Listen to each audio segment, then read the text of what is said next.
To, wasu suna ganin cewa fa rigima ta ɓalle tsakanin Maryam Keke da Timayola ta cikin labari na. Sai dai kuma har yanzu mu bamu ga wata majiya babba mai ƙarfi ta wallafa wannan labari ba.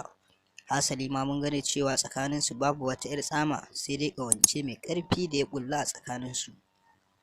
Sakamakon ana ganin yadda suke maganganu kowa yana zagi a kasuwa, sai ake ganin kamar ita Tima ɗin tana yi da ita Maryam Keke ne. Ita kuwa Maryam Keke ta ce a duk Kannywood ma a matasa masu tasowa babu ta da ƙawa jaruma kamar ita Timayola ta cikin labari na. Yanzu dai haka Timayola tana cikin wani aiki mai suna 3x3 na shi Ahmad Musbahu aka Amfara. Kuma a wurin location ɗin mutane na mata shaidar arziki yadda take mu'amala da jarumai da ma ma'aikatan shirin baki ɗaya. Alamu sun nuna cewa ba wata tsama tsakaninsu, kawai dai wannan mutane ne suke yi domin jin daɗin bakinsu. Za mu iya jin ra'ayinku akan wannan shiri. Mun gode.